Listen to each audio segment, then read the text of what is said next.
Job, chapitre 30. Et maintenant, je suis un objet de moquerie pour de plus jeunes que moi, pour ceux dont je méprisais trop les pères pour les mettre parmi les chiens de mon troupeau.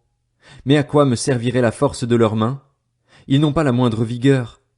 Desséchés par la privation et la faim, ils rongent les endroits arides, depuis longtemps dévastés et déserts. Ils arrachent des herbes sauvages à côté des buissons et se nourrissent de la racine des genêts. On les chasse du milieu des hommes, on crie après eux comme après un voleur. Ils habitent dans d'affreux ravins, dans les grottes de la terre et dans les rochers, ils hurlent au milieu des buissons, ils s'entassent près des broussailles. Espèces de fous sans identité, on les chassait du pays, et maintenant je suis l'objet de leurs chansons, me voilà devenu le thème de leurs discussions. Ils ont horreur de moi et se tiennent loin de moi, ils ne se retiennent pas de me cracher au visage. Puisque Dieu m'a privé de ressources et m'a humilié, plus rien ne les arrête. Ces misérables se lèvent à ma droite et me tendent des croche-pieds. Ils se construisent des chemins jusqu'à moi, mais c'est pour ma ruine. Ils me coupent toute issue et travaillent à ma perte, eux à qui personne ne viendrait en aide. Ils affluent comme par une large brèche, ils se précipitent au milieu des décombres. Des terreurs m'assaillent.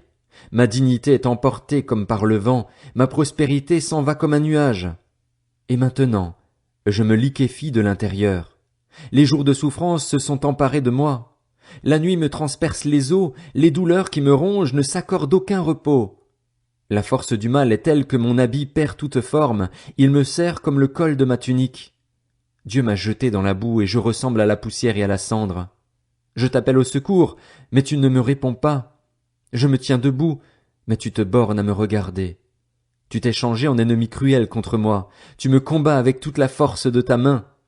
Tu me soulèves et me fais voler au-dessus du vent, tu me dissous au plus profond de moi-même. En effet, je le sais, c'est à la mort que tu me conduis, au rendez-vous de tous les êtres vivants. Cependant, celui qui va sombrer ne tend-il pas les mains? Celui qui est dans le malheur n'appelle-t-il pas au secours? N'avais-je pas des larmes pour celui qui rencontrait des difficultés? N'étais-je pas triste pour le pauvre? De fait, j'attendais le bonheur, mais c'est le malheur qui est arrivé.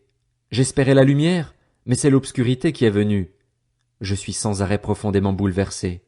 Les jours de souffrance m'ont surpris. Je marche noirci, mais pas par le soleil. Si je me lève en pleine assemblée, c'est pour appeler au secours. Je suis devenu le frère des chacals, le compagnon des autruches.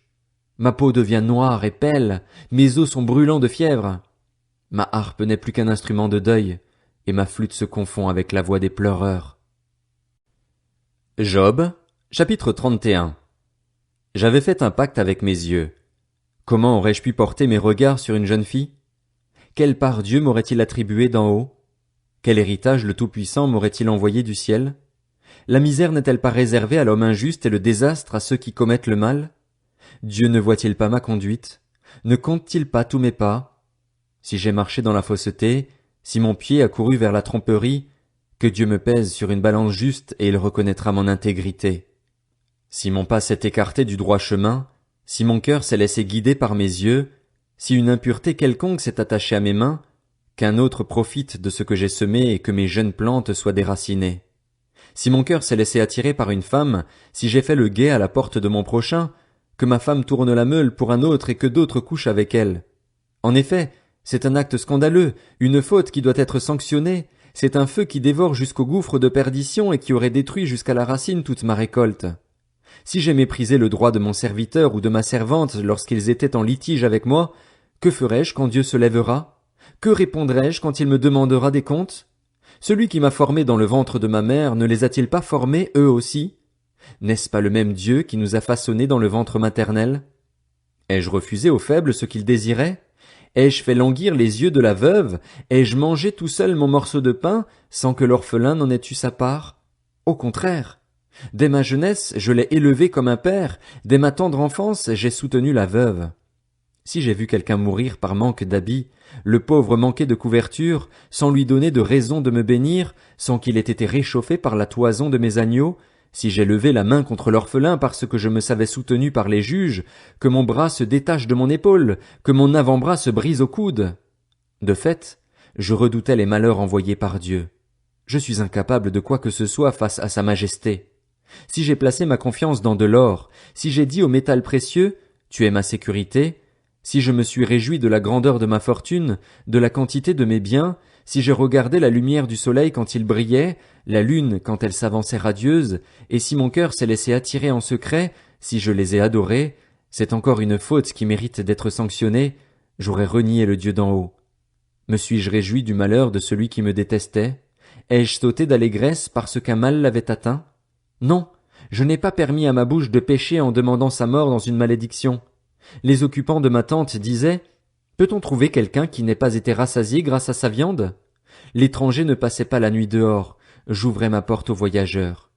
Ai-je, comme Adam, caché ma transgression, cherché à dissimuler ma faute parce que je redoutais le qu'en dira-t-on, parce que j'étais effrayé par le mépris des familles au point de garder le silence et de ne pas oser sortir? Si seulement quelqu'un m'écoutait! Voilà mon dernier mot.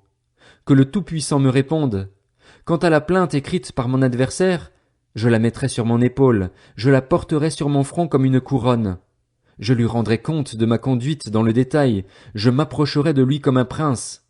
Si mon terrain crie contre moi et que des sillons versent des larmes, si j'ai mangé son produit sans le payer et que j'ai fait le désespoir de ses propriétaires, qu'il y pousse des ronces au lieu du blé et de la mauvaise herbe au lieu de l'orge. Job, chapitre 32. Ces trois hommes cessèrent de répondre à Job parce qu'ils se considéraient comme justes. Alors Élihu, fils de Barakil, originaire de Buz et membre du clan de Ram, se mit en colère. Il se mit en colère contre Job parce qu'il se prétendait juste devant Dieu, et il se mit en colère contre ses trois amis parce qu'ils ne trouvaient rien à répondre et condamnaient ainsi Dieu. Comme ils étaient plus âgés que lui, Élihu avait attendu jusqu'à ce moment pour parler à Job. Lorsqu'il vit que les trois hommes n'avaient plus rien à dire, il se mit en colère. Élihu, fils de Barakil, originaire de Buz, prit la parole et dit, « Je suis jeune, et vous êtes des vieillards. Voilà pourquoi j'étais intimidé et j'avais peur de vous exprimer mon opinion. Je me disais, l'expérience parlera, le grand nombre d'années fera connaître la sagesse. Mais en réalité, dans l'homme, c'est l'esprit, le souffle du Tout-Puissant qui donne la capacité de comprendre. Ce n'est pas le grand nombre d'années qui procure la sagesse, ce n'est pas la vieillesse qui permet de discerner ce qui est juste. Voilà pourquoi je dis, écoute-moi, moi aussi, je vais exprimer mon opinion. J'ai attendu la fin de vos discours, j'ai prêté l'oreille à vos raisonnements jusqu'à ce que vous ayez fait le tour de la question. Je vous ai accordé toute mon attention, et je constate qu'aucun de vous ne l'a convaincu, pas un de vous n'a répondu à ses propos. Ne dites pas cependant, nous avons trouvé la sagesse, c'est Dieu qui peut le confondre, et non un homme. Il ne s'est pas adressé directement à moi, aussi lui répondrai-je tout autrement que vous. Ils sont effrayés, ils ne répondent plus, les mots leur manquent. J'ai attendu qu'ils aient fini leur discours. Puisqu'ils s'arrêtent et ne savent que répliquer, à mon tour je vais répondre, moi aussi je vais exprimer mon opinion. En effet, je suis rempli de paroles, mon esprit me presse. À l'intérieur de moi, c'est comme du vin sous pression, comme des outres neuves prêtes à éclater. Je dois parler pour me soulager, je dois ouvrir mes lèvres pour répondre. Je ne ferai preuve d'aucun favoritisme et je ne flatterai personne. De fait, je ne sais pas flatter, mon Créateur m'enlèverait bien vite.